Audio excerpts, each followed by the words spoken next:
भारतीय बजरंग दल के नेतृत्व के अंदर।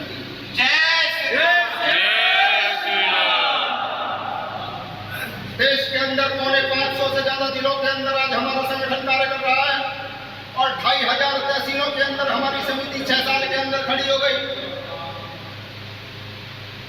मित्रों, यह सब हो गया, संगठन बन गया, लेकिन सबसे बड़ी चिंता का विषय यह है कि आज हिंदू समाज को अपने धर्म की रक्षा के लिए, अपनी रक्षा के लिए, अपनी बहन बेटियों की सुरक्षा के लिए हिंदू संगठनों का निर्माण करना पड़ रहा है। दुनिया के किसी देश के अंदर ऐसा नहीं होता कि किसी बहुसंख्यक समाज के व्यक्ति को अपनी रक्षा सुरक्षा के लिए संगठन बनाने पड़ते हो। दुनिया के किसी भी देश के अंदर ऐसा नहीं होता कि वहां का अल्पसंख्यक समाज बहुसंख्यक समाज के व्यक्ति के ऊपर हमला करने की सोचता हो या उनकी आस्थाओं के ऊपर हमला करने के बारे में सोचता हो। और दुनिया के किसी देश के अंदर ऐसा नहीं होता कि वहां की मिलिट्री के ऊपर हमला करने की बात को छोड़ दो, उनकी तरफ टेढ़ी निगाह करने की भी कोई अल्पसंख्यक व्यक्ति सोचने की क्षमता रखता हो। ऐसा होता है तो केवल भारतवर्ष के अंदर, लेकिन ऐसा हो क्यों रहा है? इसका सबसे बड़ा कारण है कि हम सब लोग अपने पुरखों की वीरता को भूलते चले गए।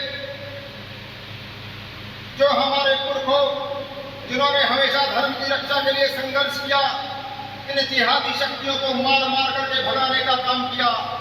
वीर छत्रपति शिवाजी महाराज जिन्होंने मुगलों के दांत खट्टे करके हिंदू पातशाही की स्थापना की, उनको हम भूलते चले। हम महाराणा प्रताप जैसे अपने पुरखों को भूल गए। महाराणा प्रताप जो हमेशा लड़ते रहे, संघर्ष करते रहे, एक भी युद्ध जो अकबर के खिलाफ नहीं हारे। जब हल्दी घाटी का युद्ध में महाराणा प्रताप के पास कुछ भी नहीं बचा, उन्होंने दोबारा से समाज को इकट्ठा किया, आदिवासियों को इकट्ठा किया,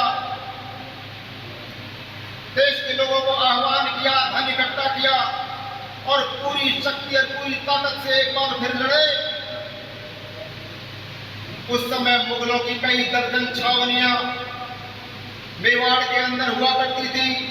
उन सभी मेवाड़ की छावनियों को महाराणा प्रताप ने ध्वस्त करने का काम किया और एक भी मेवाड़ के अंदर छावनी मुगलों की वहां पर नहीं रही। जय श्री राम, जय श्री राम। ऐसी वीरता और पौरुष को हम लोग भूलते चले गए। जब जब भी आतंक इस देश में आया, आतंकी इस देश के अंदर आए, उनकी कब्र खोदने का काम हमारे पुरखों ने हमेशा किया। जो भी आतंक इस देश के अंदर आया, उसकी कब्र को इस धरती के अंदर खोदने का, उन्हें इस धरती में गाड़ने का काम हमारे। जय श्री राम, जय श्री राम। आज देश के जिन क्षेत्रों के अंदर से हिंदू घट रहा है, वहीं जिहादी शक्तियां सिर उठा रही हैं। आज देश का हिंदू वास्तव में बहुत बड़े खतरे में है। मित्रों, हम लोग मणिपुर की बात करें, आज मणिपुर की बात कोई करने के लिए तैयार नहीं है। 1 साल से निरंतर हिंदुओं की हत्याएं हो रही हैं, मीडिया में नहीं दिखाया जाता। हजारों हिंदू बेघर हो गए, उनके घरों को तोड़ दिया गया, उनके घरों को जला दिया गया। मैतई हिंदू जिनकी जनसंख्या वहां 60% है, उनके पास केवल 10% भूमि है। और जो वहां ईसाई समुदाय है, कुकी समाज 40% है, भूमि 90% है, नशे का कारोबार करते हैं, बड़े बड़े हथियार रखते हैं। वो लोग हिंदुओं की नृशंस से हत्याएं कर रहे हैं और राजनीति उनकी हत्याएं करवा रही है। बड़ी चिंता का विषय है। भारत भूमि के ऊपर हिंदू अपने ही क्षेत्र के अंदर, अपने ही देश के अंदर, अपने ही घर के अंदर शरणार्थी हो रहा है। जो समस्या आज कश्मीर की थी, वो आज मणिपुर की है। देश के 9 प्रांतों के अंदर हिंदुओं की जनसंख्या घट रही है। अनेकों तहसील ऐसी है जहां हिंदू समाप्त हो गया। मित्रों, हम सब लोगों को यह विचार करना पड़ेगा, ऐसा हो क्यों रहा है। हिंदू समाज को इस संगठन के 7वें वर्ष के अंदर हम लोग जगाने का काम करेंगे। संगठन के साथ युवाओं को जोड़ने के लिए काम करेंगे। संगठन ने यह संकल्प लिया है कि जनवरी तक देश भर के अंदर, आज हमारी 5000 से ज्यादा हनुमान चालीसा देश भर में चलती है। 1 लाख हनुमान चालीसा हम जनवरी तक इस देश के अंदर हम लोग खड़ा करेंगे। आज मित्रों, मुसलमानों की सबसे बड़ी ताकत क्या हमें विचार करना पड़ेगा। उनकी सबसे बड़ी ताकत है मस्जिदों के अंदर नमाज के लिए इकट्ठा होना। जितने भी बड़े बड़े दंगे होते हैं नमाज के बाद होते हैं। हनुमान चालीसा के बाद कभी किसी ने नहीं देखा होगा कि भीड़ ने निकल करके दंगा किया। रामायण पाठ पढ़ने के बाद किसी ने दंगा किया हो, लेकिन मस्जिद में शुक्रवार को नमाज के बाद भीड़ निकलती है, हिंदुओं की धन संपत्ति को आग लगाती है, पत्थरबाजी करती है। और यह सारे देश के अंदर चल रहा है। इन पत्थरबाजों को जवाब देने के लिए हनुमान चालीसा के माध्यम से युवाओं को हम लोग संगठित करेंगे। जितनी मस्जिदें इस देश के अंदर है, उससे ज्यादा हनुमान चालीसा के पाठ हम लोग इस देश के अंदर प्रारंभ करेंगे। जब भी कोई जिहादी घटना होगी, हनुमान चालीसा के अंदर हम हिंदू जो युवा इकट्ठे होंगे उनको तुरंत निकल करके जवाब देने का काम करेंगे। हनुमान जी की बजरंग शक्ति को जागृत करने का काम हम लोग करेंगे। जब हम सब लोग हनुमान चालीसा के माध्यम से युवाओं को जोड़ेंगे, खड़ा करेंगे, तो जिस प्रकार जिहादी मंदिर मस्जिदों से निकल करके हमला करता है, उसी प्रकार हनुमान चालीसा केंद्र के माध्यम से युवाओं की एक चैन श्रृंखला बना करके इन जिहादियों को मुंह तोड़ जवाब देने का काम हम लोग करेंगे। जब हिंदू समाज संगठित होगा तो एक भी श्रद्धा के टुकड़े नहीं होंगे, किसी बहन की पिता की हत्या नहीं होगी। हमारी धार्मिक यात्राओं पर हमला करने की बात को छोड़कर उनकी तरफ तिरछी निगाह से देखने का काम करेंगे। लेकिन होगा तब जब हम लोग संगठित होंगे। मेवात के अंदर हमारी धार्मिक यात्राओं के ऊपर हमला हुआ। जिहादी कई दिनों से धमकी दे रहे थे, यात्रा नहीं होने दी जाएगी। CID की रिपोर्ट थी कि जिहादी हमला करेगा, लेकिन प्रशासन ने कोई सुरक्षा हमारे हिंदू समाज को नहीं दी। जिन लोगों की यात्रा थी, जिन लोग यात्रा को लेकर के गए थे, अपने कार्यकर्ताओं की हत्या के बाद मौन बैठ गए। लेकिन हमारे संगठन के कार्यकर्ताओं ने देश भर के अंदर प्रतिक्रिया दी। और इस सरकार को, प्रशासन को मैं आप सब लोगों के माध्यम से बताना चाहता हूँ, जिहादी जब भी हिंदू समाज के ऊपर हमला करेगा तो हमारा बजरंगी प्रतिकार करने के लिए सड़कों पर उतरेगा। शांति व्यवस्था रखना केवल हिंदुओं का काम नहीं है।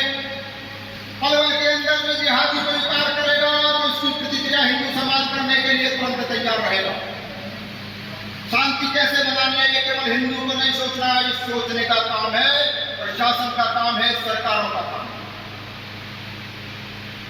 मित्रों, मैं निवेदन करना चाहता हूं, हम लोग चाहते हैं कि हमारी आने वाली पीढ़ी सुरक्षित रहे, हमारी बहन बेटियां सुरक्षित रहे। तो संगठन के दिखाए रास्ते पर चलकर के 1 लाख हनुमान चालीसा जो संकल्प लिया है, उसे पूर्ण करने में हम सबका योगदान होना चाहिए। हम सबकी यह भागीदारी होनी चाहिए कि मैं अपने माध्यम से 5 हनुमान चालीसा तय करूंगा। हर मंगलवार, शनिवार जब भी उचित समय मिलेगा, लोगों के साथ बैठ करके हनुमान चालीसा का पाठ। हम सब लोगों को यह संकल्प लेना पड़ेगा।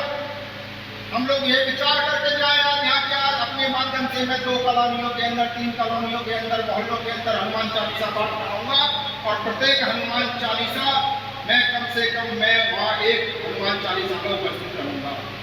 मेरे द्वारा 1 हनुमान चालीसा मेरे क्षेत्र में होगी और अपने यारों दोस्तों मित्रों के साथ मिलकर के 2-3 हनुमान चालीसा और प्रारंभ करूंगा। यह संकल्प हमें लेना पड़ेगा। जब यह संकल्प लेकर के हम काम करेंगे तो इन जिहादियों की जितनी संख्या के अंदर मस्जिदों के अंदर नमाज होती है, उससे ज्यादा हनुमान चालीसा केंद्र हम सब लोग खड़े करेंगे। हम लोग यह आत्म मंथन करें और आज यह निर्णय लेकर के जाए। हम अपने माध्यम से हिंदू समाज को सुरक्षित रखना चाहते हैं, हम अपनी बहन बेटियों को सुरक्षित रखना चाहते हैं, तो यह हनुमान चालीसा अपने क्षेत्र के अंदर प्रारंभ करूंगा और 1-2 हनुमान चालीसा अपने माध्यम से शुरू करूंगा। तभी हम लोगों का भविष्य सुरक्षित होगा। आप सब लोग यहाँ पर आए, आकर के यहाँ विचार करें कि मेरी क्या भागीदारी संगठन में हो सकती है, मैं किस क्षेत्र के अंदर कार्यकर्ताओं को जोड़ सकता हूँ।